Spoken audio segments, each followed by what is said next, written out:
Let's get this.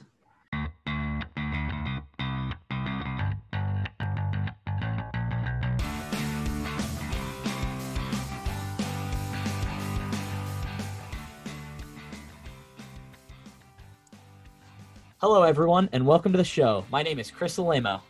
And I'm Ben Gassaway. Together, we are the Amateur Investors. This podcast is our open source journal of everything we learn about investing and wealth management. We're here to explore the key concepts, market dynamics, and investing strategies that will assist you on the path toward financial independence and financial literacy. Our mission is to build us up from amateurs to experts.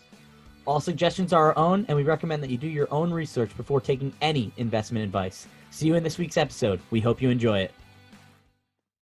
All right. Hey, guys. Welcome back to the Amateur Investors. I got Ben, my co-host, as usual, but we have part two. Jimmy McManus, or the Stacker of Sats, as we called him, back to complete up part two. So, Jimmy, thanks for coming back. Welcome back with us here. Thank you, guys. Pleasure to be here. Yeah. So, we're talking about Bitcoin once again. So basically, we just kind of want to start with the major highlights of Bitcoin. So as of right now, the price action, I just checked this a few minutes ago. It's down actually at 30K per one Bitcoin. I know the markets are kind of freaking out right now. I think I see three reasons why that's potentially the case. Jimmy, you could back me up and say you could agree with me or disagree or say what your piece on it. But basically, I see three things. So one, Janet Yellen came out, said that she sees that basically calling out cryptocurrencies, but specifically Bitcoin, saying she sees their use for terrorist organizations or terrorist attacks or just being used for illegal activities. So that's kind of one that I think was scaring people out and selling their Bitcoin. Two, we were saying earlier that she's trying to basically potentially in the future during Biden's 4-year presidency now trying to tax people on their unrealized capital gains. So meaning if you bought a stock at $10 and it goes up to 100, she'd want to tax you at the $90 of your gains, even if you haven't sold the stock. There was also even talks, I don't know if this is just noise from the media, but that she would try and say and tax people on their unrealized gains, meaning that like future projections. So if you bought a stock at $10, it's at $100 currently, but potentially saying, oh, if this can go to 1,000, we're going to tax you on that to try and get more wealth out of people, I guess, based on income or, if you're Jeff Bezos, you're going to get hit a lot harder than the smaller investors, but still really incentivizes investors. I would personally hate for this to happen myself. I'd be really pissed. The unrealized gain, I think, is not necessarily in the projection. I think she's just referring to the non-liquidated sale of an asset. So that it's like when you, like what you said initially, when you buy a stock and it goes up, the unrealized gain, it's only realized once you make the sale of the asset. Yep. So it wouldn't be on the future projections or something. That would just, I feel like that would be absurd if they were to do that. Definitely. And then the last one was the double spend issue that occurred. I forget if it was yesterday or today, that this article was writing claiming that there is a double spend issue that Jimmy addressed in the last episode. Obviously, it sometimes happens. It occurs actually quite frequently where, like Jimmy was saying, basically the miners are competing to try and get the hash or to try and compete to get that code. And occasionally two miners will take over that block at the exact same time.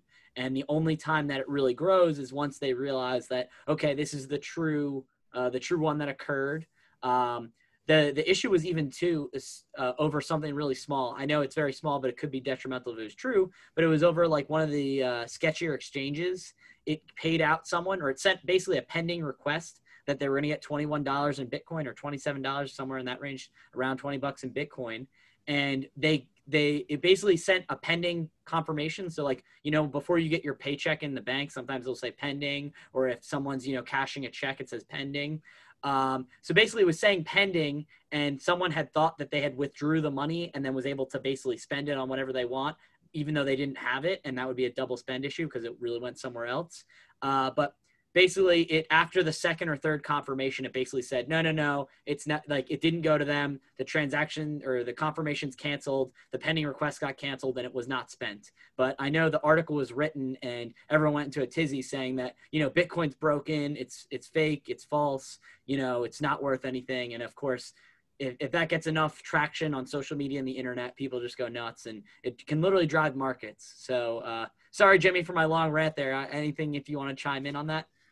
Yeah, for sure. No, I mean, I think every single bull cycle this happens. The halving cycle tends to drive the price. There's a supply shock. The amount that's getting mined per day, it gets cut in half, and we're in that time period right now. And in my opinion, we're at the beginning of that time period, right? And every single cycle, there's more and more articles about why Bitcoin is dead, Bitcoin's crashing, Bitcoin's over, and then nobody mentions it's the best performing asset of the past 10 years, 5 years, 1 year, whatever you want to say. And all these different fear, uncertainty, doubt, FUD come out of the woodworks. And Janet Yellen talking about illegal transactions for Bitcoin. I mean, the facts are just not on her side. What's the drug enforcement agency? The DEA. Yeah.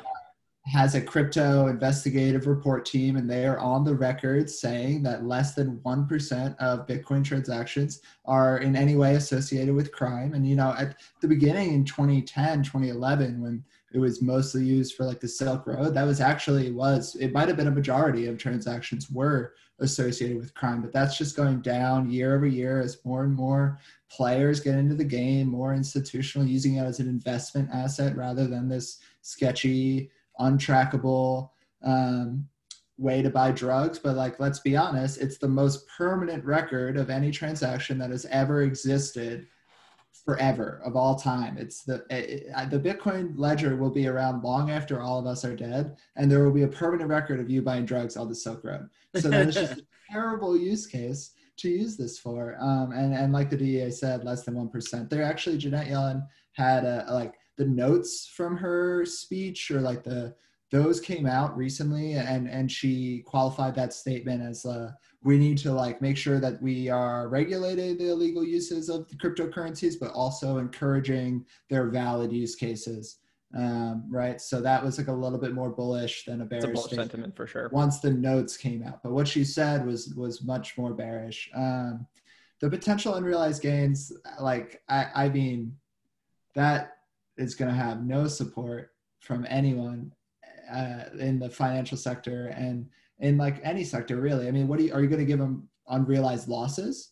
And when do you mark that to market? Is it April 15th every year? Every single asset that you own gets marked to market.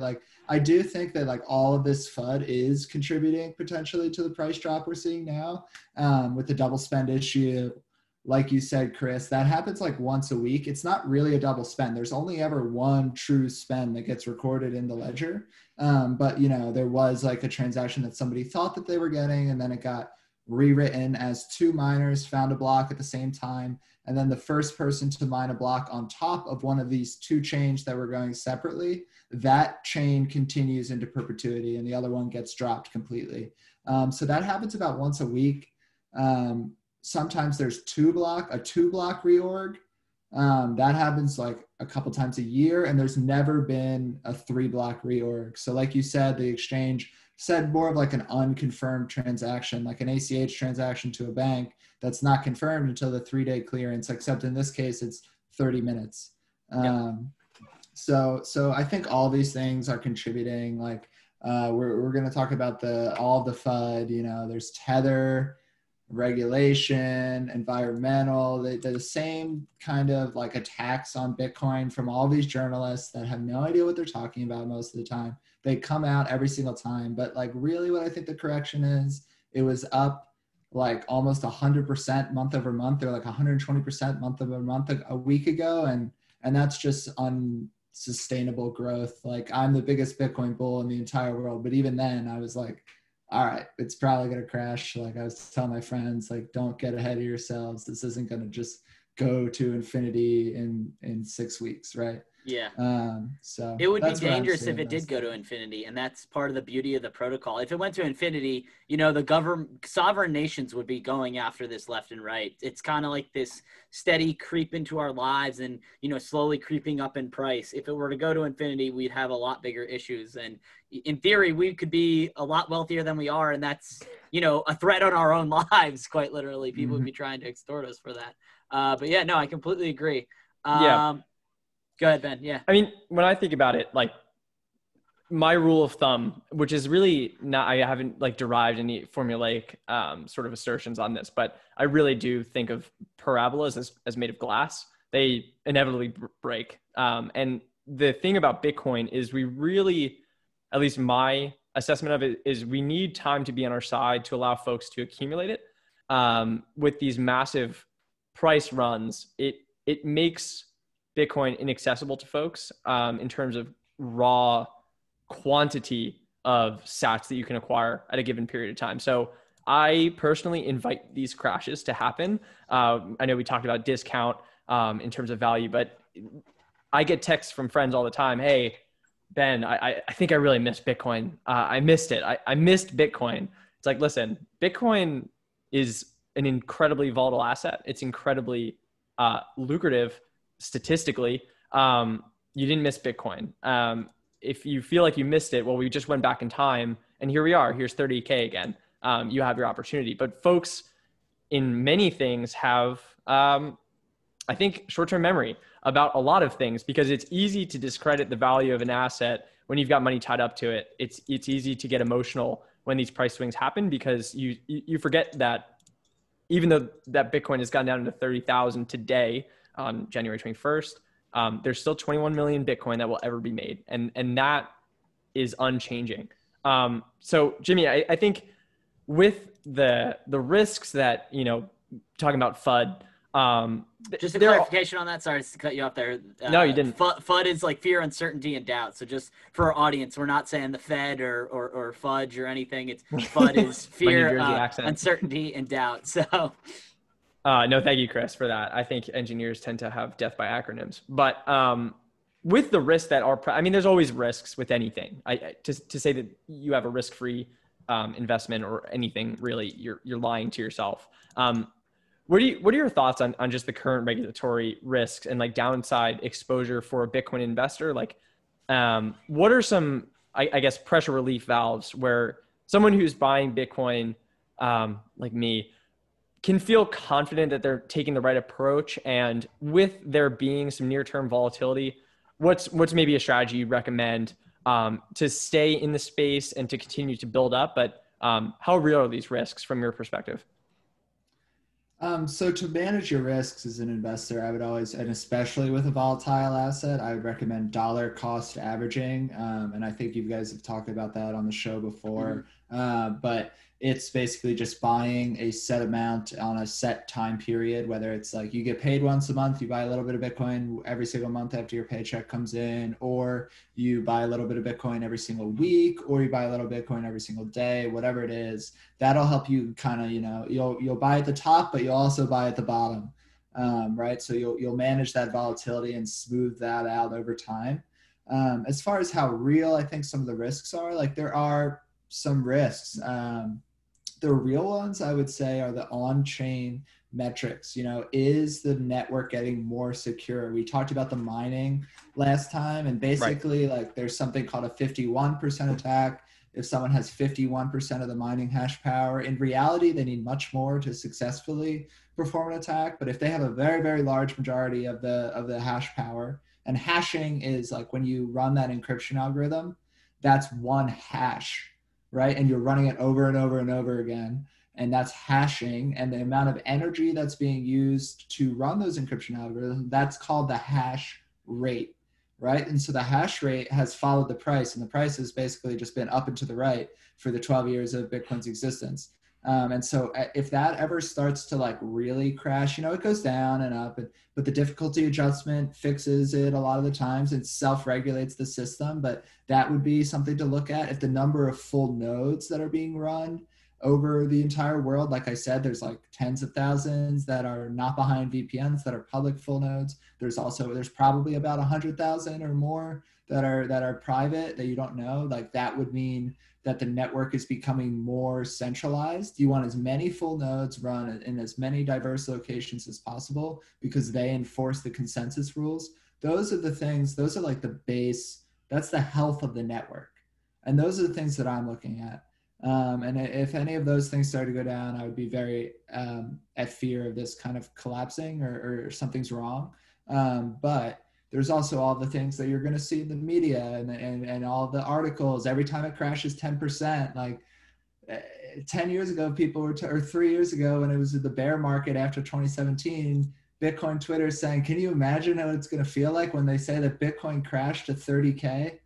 And it just did. It just crashed 30K.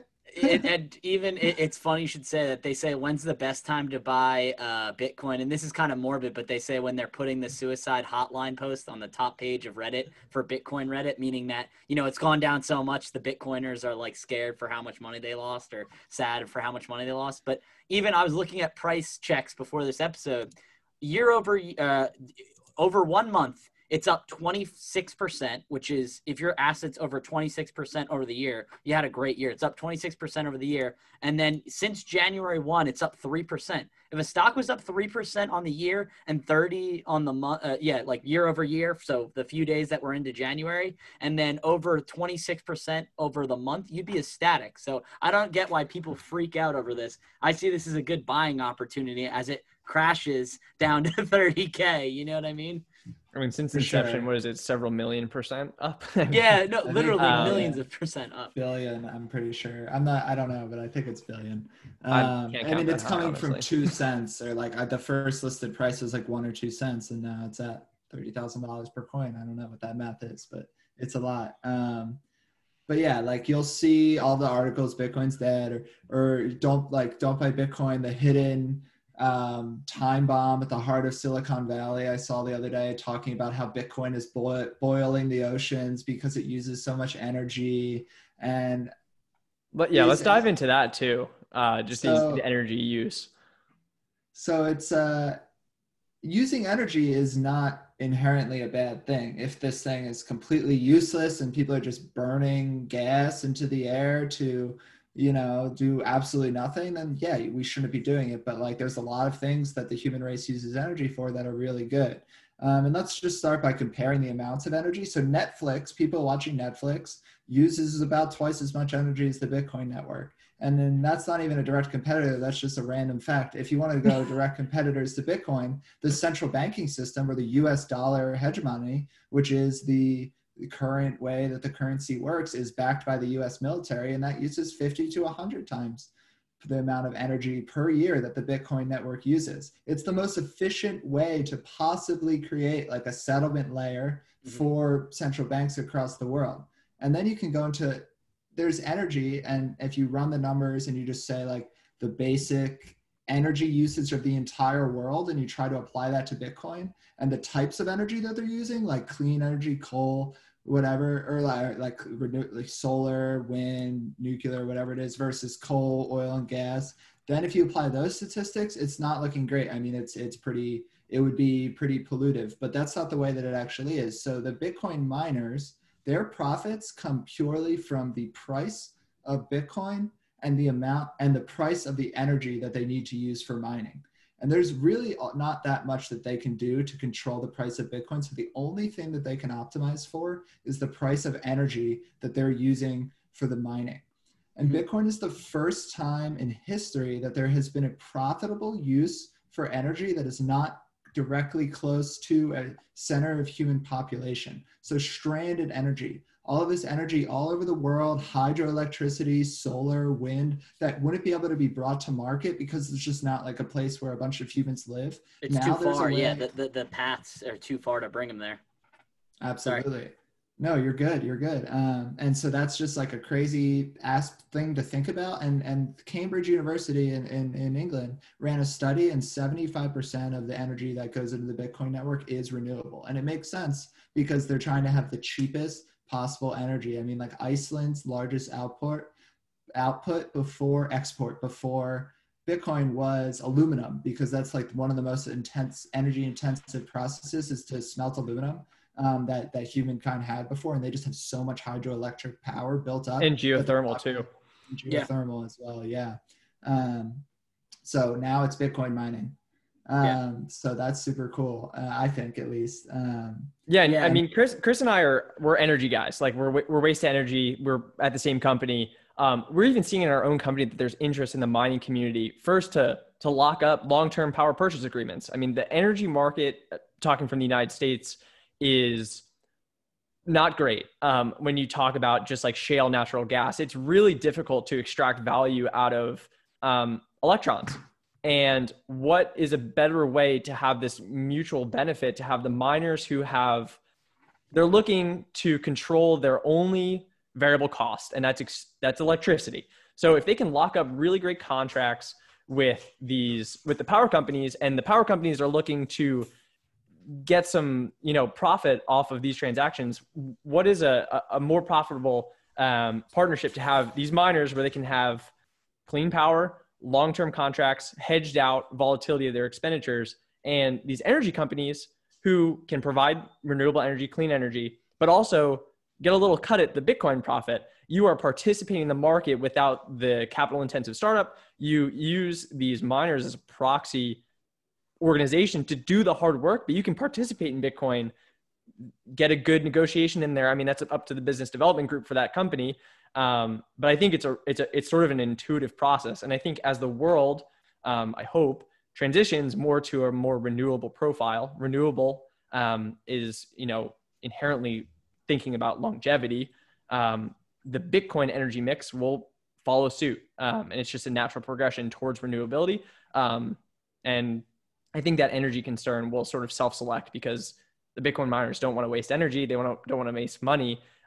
And I think it's just sort of a natural progression. So no, that was a great explanation, Jimmy. Yeah, our chief operating officer actually sent Ben and I an email asking us about Bitcoin. I don't think we got him there yet. We're trying to. The volatility is what really scares him. He's looking more at trying to lock in exactly what Ben said, long-term power purchase agreements with them. But I still think, if we have some incentive into, supplying the miners with energy, maybe if we say instead of, paying us in return in Bitcoin and we keep it on our company's books, I'm all for that. I'm just saying. I guess one of the other things too, I actually had a tweet that went semi-viral. I'm kind of a big deal on Bitcoin Twitter, not really. There was like 70 likes, which is like way more than I normally get. So that's viral for me. But basically I said something along the lines of like, oh, what's better store of value of energy, or like what's a better use of energy, watching the Kardashians or like the most sound money in the world that's better than any savings account in the world? And I like a bunch of people like that, thought it was a clever response. Nothing against the Kardashians, I'm sure it's very entertaining and fun, but we're talking about sound money here, like literally the best form of money, even above real estate. And that's coming from a guy that like, I really want to get into real estate. Really want to get into rental properties. But at the end of the day, with a lot of my research, even if the house is completely paid off and people are paying you, like you paid it off, you've made tons of returns on it, and your returns are essentially exponential. You put $10,000 in, that's covered, and the house is now paid off. But at the end of the day, if you stop paying, not just don't have renter in there, if you don't pay taxes on the property, the government's going to come in and foreclose your place. So that's still not sound money. You know what I mean? So I just think the use of energy, aside from the green initiatives that many people are the miners are going to, whether it's hydroelectric, geothermal, I just think, what better form of money in the world or better asset class in the world currently. I'm willing to change my opinions based on if the price, we finally get to 2140 long after we're gone, and the prices have steadied out and it's not returning the crazy returns anymore. But I really think it's the best sound money I see for the foreseeable future. Yeah, and I definitely want to move on to like the next risk, sort of a different lens here. But yeah, I think the point is like that the concern around the energy use is really overinflated, right? It's just people want to hone in and target Bitcoin because it's the scary thing. The government's probably got some really great lobbyists to fear monger about Bitcoin. But when you talk, Jimmy, I didn't even know about that stat that Netflix uses twice the amount of energy as Bitcoin. It's like, okay, well, that's literally one publicly traded company. How about Hulu? How about Disney Plus? Amazon, like Fire TV or whatever. I don't have either of those subscriptions, but it's a distraction. It's a distraction point, and inevitably it will get better over time. But everything pretty much uses energy. We use energy. We eat cheeseburgers. That's energy in the form of kilocalories. So for us to perceive the world that we're in, energy is required. And I just think that Bitcoin will get better in its energy mix. So beyond sort of the externalization of just the regulation risk and, just, I guess, media fear, talking about two primary topics here. One, I think, is in the internal space. They're both internal. Altcoins, so peer cryptocurrencies, or I guess competitive cryptocurrencies. How is Bitcoin, apart from those? We can probably highlight a few, probably Ethereum and a few others. But I think even more intimately, what are some risks for Bitcoin developers that may have different perspectives and different visions for Bitcoin? Maybe let's start with altcoins. I think that'll be probably a quicker discussion than the internal development. Yeah, for sure. So, I mean, if you look at every single altcoin's price against the price of Bitcoin, they're all trending to zero. If you look at them against the price of the dollar, you can see some, technical analysis, head and shoulder or flag or pennants, and you think it's going to break out. But if you look at them against the price of Bitcoin, you denominate them in Bitcoin terms, they're all trending to zero. And right now we're in an alt season or whatever. Bitcoin is the king. Bitcoin breaks out. Bitcoin runs. And then everyone's like, oh, that Bitcoin thing's cool, but let's invest in the altcoins. And those things cycle, like the top 100 altcoins, 97 of them, I'm kind of making numbers, but 97 of them are completely different than they were in the last bull cycle 4 years ago, right? Ethereum is the real other altcoin that actually has some staying power, that actually has some basis to potentially succeed in the future. Like some have said that Ethereum is the silver to Bitcoin's gold. I think that's ridiculous. Really, it's like a VC play. Like Vitalik Buterin is the founder and CEO, basically the head developer of the Ethereum project. And the reason that I think Ethereum specifically is not somewhere where I'm willing to put my money, they change the network all the time, and they do a hard fork very often where the previous rules that the network ran on no longer work, and we're changing. And the first hard fork was the Ethereum Classic versus Ethereum, and that was the DAO, which is this decentralized investment vehicle where all these people could put their Ethereum and invest in different things. And that held like a third of the Ethereum at the beginning. That was hacked because someone made a mess of the code, and there was an exploit that was in there that someone was able to funnel all that money out into their own wallet. And Vitalik decided, and more importantly, he had the ability to decide that he wanted to roll the transaction back.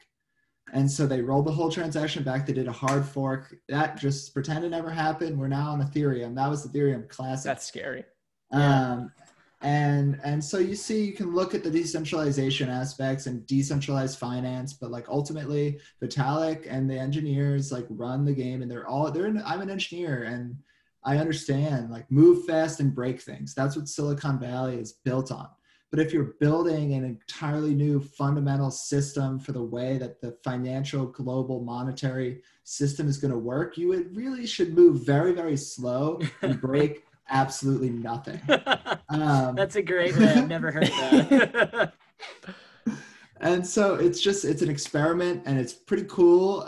But I feel like, they pre-mined the coin. So I don't know the exact percentages, but a large amount of the Ethereum in circulation today was granted to Vitalik and the other Ethereum engineers before it was on the market. It was like a VC investment. Like, everyone's going to buy this. Like 19 million coins, 17 million coins, something like that. Yeah. So quite a bit. And they're very, very wealthy now, and good for them. I mean, that's cool. But like, in my opinion, I don't know, Satoshi released the Bitcoin protocol, and he did not mine a single coin before anyone else was able to mine it. And he mined a bunch of coins at the beginning because he was supporting the network, making sure that it was functional, and making sure that, like, if a transaction was sent, that it would get processed. But you can look and see all the coins that he mined. No one knows, but through statistics and looking at the miner, and these coins have never been moved. You can see that Satoshi has a bunch of coins that have never been moved, and maybe Satoshi's dead. Maybe they burn their keys. Maybe they're going to be filthy rich in 10 years when they actually reveal themselves. Who knows? I would be all for it. Satoshi granted the world this incredible thing. I'm happy if they're the richest person in the world, or they, or the many of them. Him, her, whatever. We don't know. Who shall be Satoshi. I think that's that's what's really different, right? From what I've seen and what you've told me, just looking at Bitcoin in the way that it was really created with the end in mind. And I know that sounds like buzzwordy, but really Satoshi, whoever they, them are, worked out these really, really fundamental problems that are not simply like a quirky platform. And that's what I feel like a lot of these altcoins are trying to do, is to just to like make quirky tech, which is cool. And it could work maybe, but it's like this person who's really not inviting collaboration. And it's like this authoritarian control. And it feels very corporate to a degree. And the whole benefit of, Bitcoin and the decentralization was to invite community from the very start. But Satoshi solved psychological problems, the 4-year halving cycle to build global adoption. Solved macroeconomic problems about scarcity and sound money. I mean, this is a deep, deep technology. It's really not just about being flashy or quirky. Like, this is a problem solving technology. I think that's what makes it a lot different than Dogecoin, which is literally a meme. And Dogecoin actually is the most similar to Bitcoin of any of them, really. All they did was copy the code and change the hard cap. I don't know what they changed it to, but I'm pretty sure it's just a one-line change. It's the exact same code, and they just changed the hard cap. And it's a meme, so that's the thing. So the last point I want to make about altcoins is Bitcoin is the most decentralized. There's no central authority. There's no leader. All the nodes are small enough in data size that anyone can run a full node.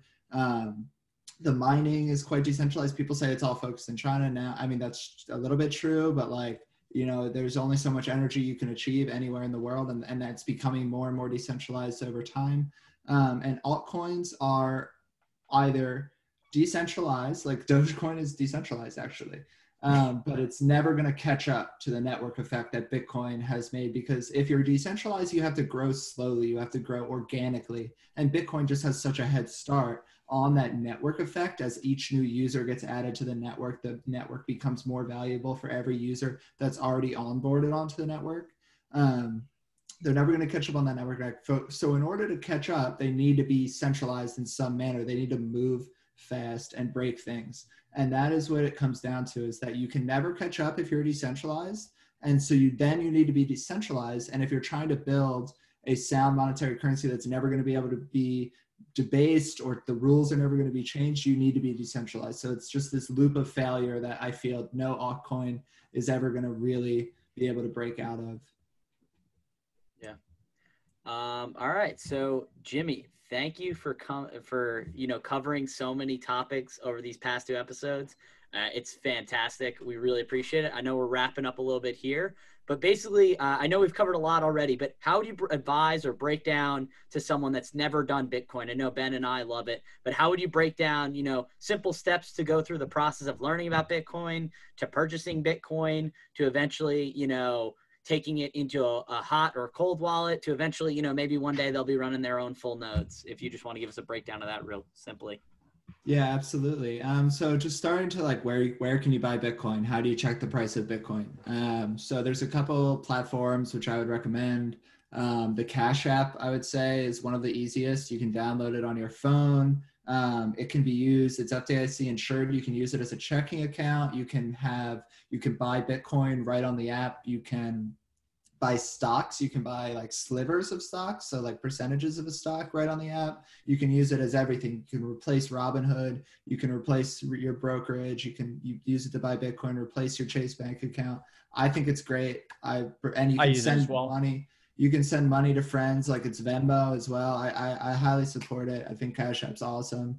Another really great one is Swan Bitcoin. Yeah. That's probably my personal favorite for buying Bitcoin. They have some of the lowest fees. It's 0.99%. Coinbase can be like 2.5% for a percentage of your money that you're using to buy Bitcoin per transaction.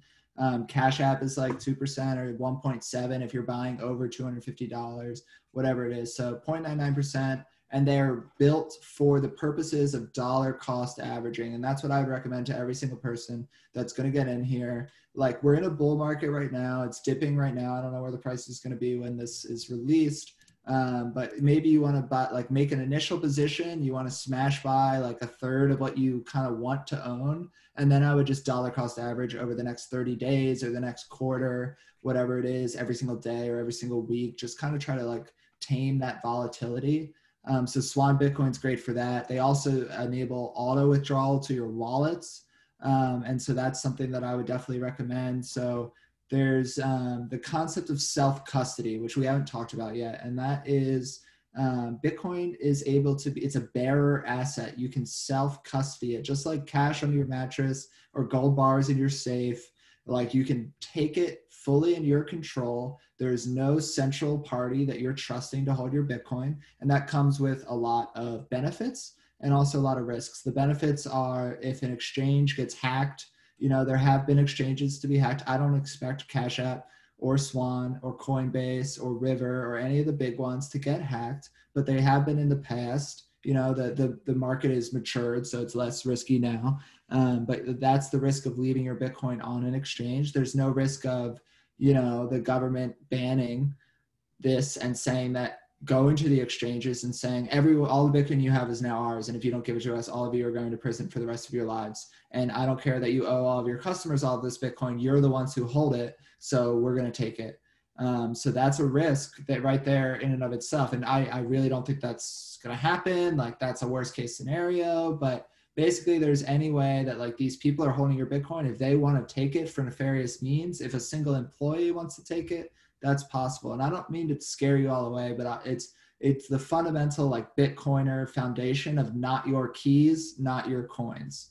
And those are referencing, it's all built on encryption technology, Bitcoin is. And so when you hold your Bitcoin, what you're really holding is the private keys, which secure your Bitcoin, which allow you to sign transactions. So signing your name on a credit card statement, basically, whenever you send a transaction. And that's what it means to withdraw your Bitcoins. You're withdrawing them to a wallet software on your phone, or on like a cold wallet, which is basically a Bitcoin flash drive, you can think of it as. And so a hot wallet would be an app on your phone. There's a couple good ones. There's Blue Wallet, there's Blockstream Green. I'm blanking. Those are the two that I have used and that I normally recommend to others. Yeah, I've used Exodus and Atomic Wallet personally. Nice. Yeah. So there's a ton, and they all have different features, and you should try them out and use which ones you like. But I would recommend, like, buying Bitcoin. Once you have, you know, I don't know how much anyone's going to put in. If you have less than $1,000, don't worry about it. If you have less than 5,000, once you get to like 5,000 and maybe you put in 500 and 10x, I don't know. But once you get to around 5,000, I would say let's withdraw it to a hot wallet. Get a hot wallet on your phone, download any Bitcoin wallet app, and then go to the Cash App or whatever exchange you're on, and you say, I want to withdraw. I'm getting ahead of myself. First, you're going to set up your wallet on your hot wallet. The hot wallet is going to say, are you ready to do a wallet? And it's going to say, okay, here you go. Write down these 12 to 24 words. And those are your seed words.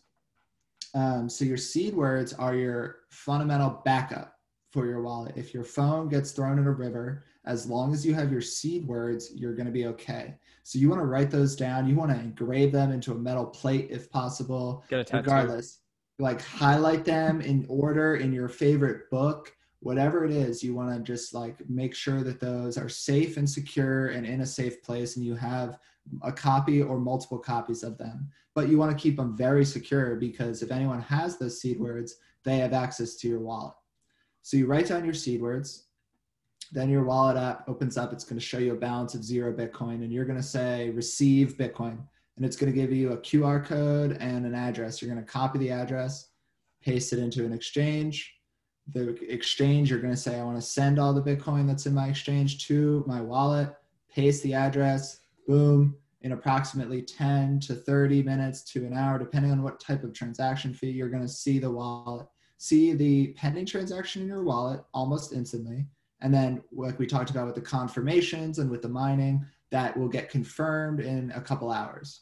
and then that'll be in your cold wallet. Once you have double that amount of money, a full Bitcoin, whatever it is, you're going to want to take cold storage of your wallet. The risk of a hot wallet is that it's still on your phone. There could be a virus. And cold storage is just putting it on the Bitcoin flash drive. I would suggest Cold Card. Ledger is another good one. I've heard some sketchy things about Trezor. I'm not going to recommend it, but that's another one that I've heard about. But Cold Card and Ledger are two of the best ones. And that's a great way to store your Bitcoin offline.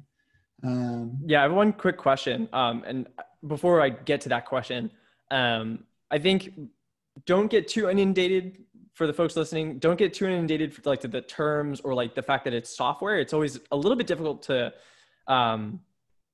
draw comparisons to something that's not physical. But at the end of the day, like what a wallet is essentially not your safe, not your gold.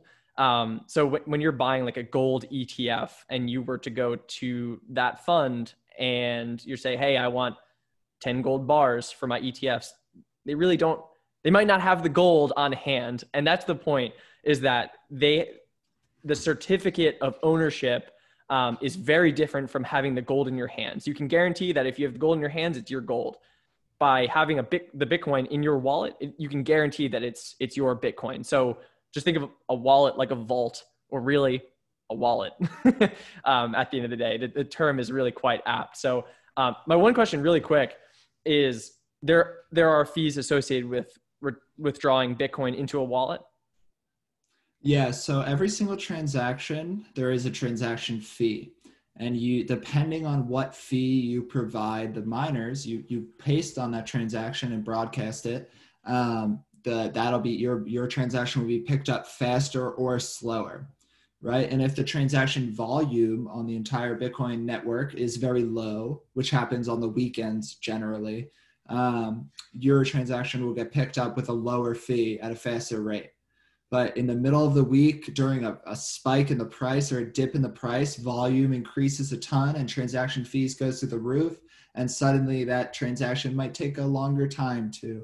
So that could be very scary the first time you send a transaction. Your wallet will figure that out for you. And if you buy on Cash App, the nice thing about Cash App is that they pay that fee for you. So you have no idea what it is. And they just automatically assign a fee such that depending on what the fees are currently, your transaction will get picked up within approximately 30 minutes. But the nice thing about the network is that your wallet and Cash App, wherever it is, they can see all of the pending transactions on the network.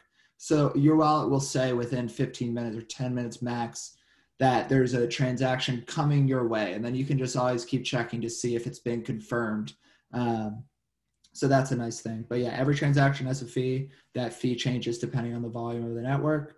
As the Bitcoin price increases, as it becomes more and more adopted, fees will go up, up, up, and up. And eventually that's why I talk about it like a global settlement network for between very large transaction sizes with large transaction fees, and not something that you're going to use to buy your coffee with.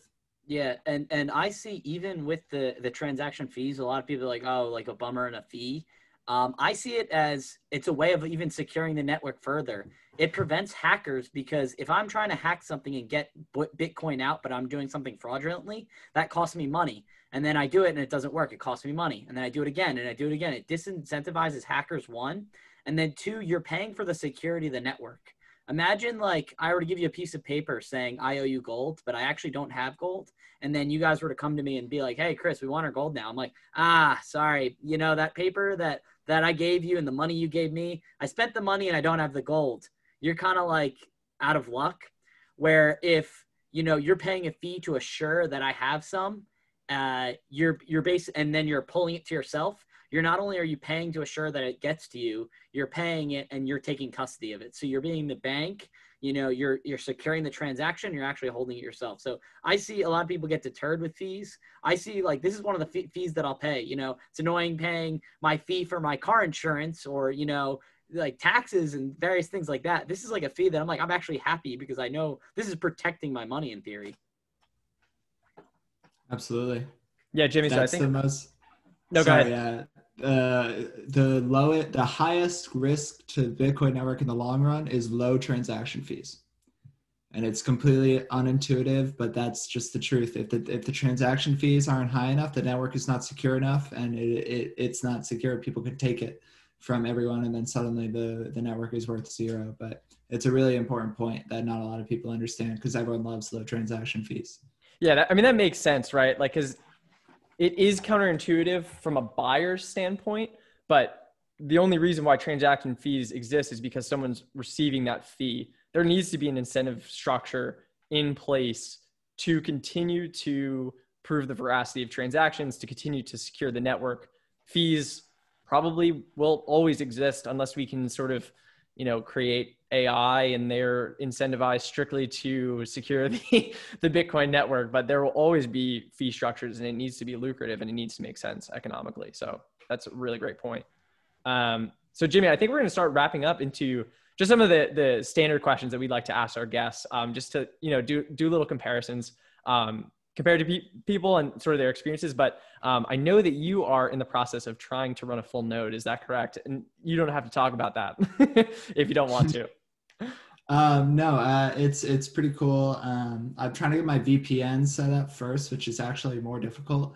I'm not using ExpressVPN. I'm trying to hook up like a VPN directly in a box in between my router and my modem, so that all my entire home network is always on this VPN. Privacy is very important. Everyone should be using ExpressVPN or whatever is the easy options for this. So that's the first step. But then a full node is basically I hook up a Raspberry Pi or like a laptop that's not doing anything else. And I hook it up and I run any of the node software. The Bitcoin Core nodes are the most prevalent. That's the most prevalent node software. I would be trying to run the Umbrel software, which can do a Lightning node and a Bitcoin node. Lightning is that second layer on top of the Bitcoin network. But basically the nodes are the most important, like I talked about, for the users run the network. And every node is like Bitcoin is a purely democratic system where every single node gets one vote. And you're voting to keep the protocol exactly the way it is. And unless everyone wants to change it, the protocol doesn't get to change. Or you could say 51%, but really at that point, that's like 49-51. It's completely two different things. Both networks are worth 50% of what they were before, and nobody wants to go through that. So it's just like you're voting to keep the network the same, and you're broadcasting the transactions, and you're making sure that the network is healthy.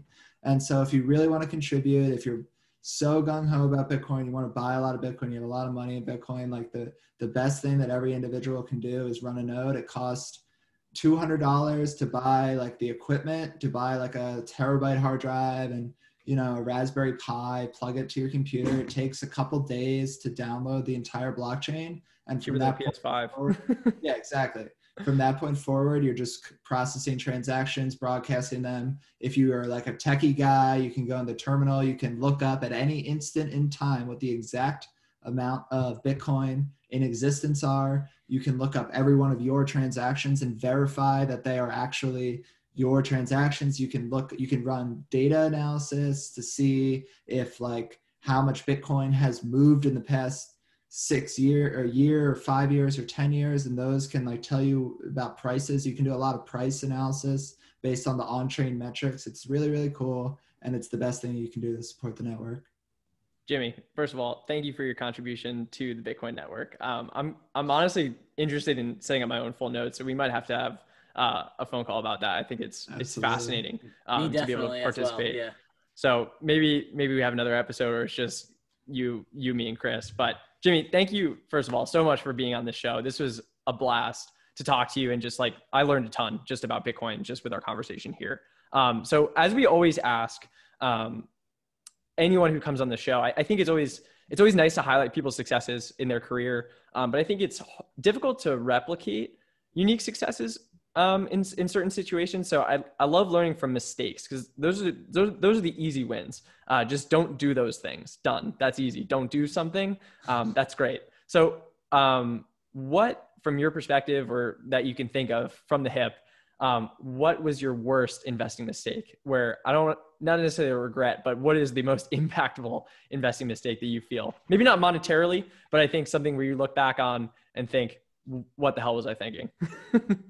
Yeah, so unfortunately, this one's easy for me. In April, So April was the best month in stock market history in terms of month over month returns, and that's where we really rebounded from the March crash and to crazy. We almost got back to new all-time highs all of a sudden.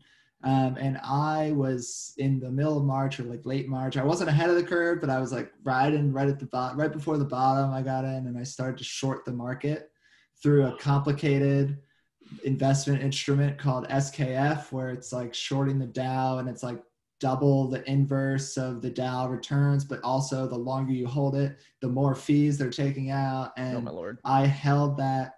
I made a good amount of money for like a week, and then I just was like, the world is ending and like the markets are going up, but they have to go back down. Like, I don't know what's going on. And I just held it throughout the entire month of April, and it was the best month in stock market history. I was shorting it throughout the entire time. No. I think I lost.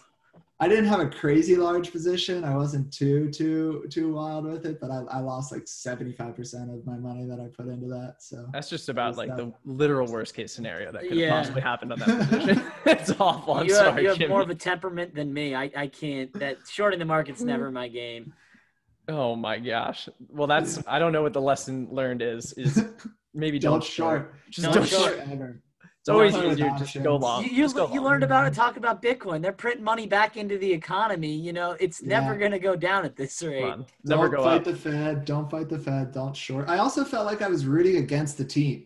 I was like, I want everything to fail. I want the world to end. So you don't want that. You don't want to Thank you for sharing that, Jimmy. I'm sorry for your loss. All right, I got two quick questions. So this is something I saw. I think Yale does this in when they're taking a position on any argument. So they're lawyers, they're law school. Let's just say you're really pro whatever, any argument. If you're pro that, you have to fight the reverse. So you need to say why you're against whatever you're defending. It's a way that their lawyers get into the mentality of like looking at both sides and knowing how your opponent's going to counter you. So what are 3 quick reasons for a bear case for Bitcoin? So I think if governments really had a unified response against it and were to ban the entry points and exit points, they can't turn it off. And there's always going to be a black market, but that would be a true, like depending on how long they fight it, I think that could be a real bear case against it. I personally think, that they're going to adopt it because of all the benefits that it could bring. Also another bear case, not necessarily for the price, but just for like the argument that Bitcoin will fix all of these things that we talked about with the sound money. Not enough people know about it, and not enough people of low net worth know about it. And with all the institutions coming in and buying all of it, it's great. Like, I have a lot of Bitcoin and they're pumping the price sky high, but that's not really helping anyone who doesn't have it. I think like a sound monetary system would be more fair in the long run. And like there would be more social mobility in that system than there is now. But like for right now, like mostly the people that are super into Bitcoin are tech bros, and tech bros already have enough money. And gals. And gals. Yes. So definitely that's another bear case. A third bear case. That's fine if you only have 2. I just, wanted to see if you had quick 3 off your head. And then I guess I'll go into my last question then. So what is your favorite book, podcast, YouTube channel, website that you like to go to for investing information in general? It could be about specifically Bitcoin. It could be about just in markets in general. What's your go-to?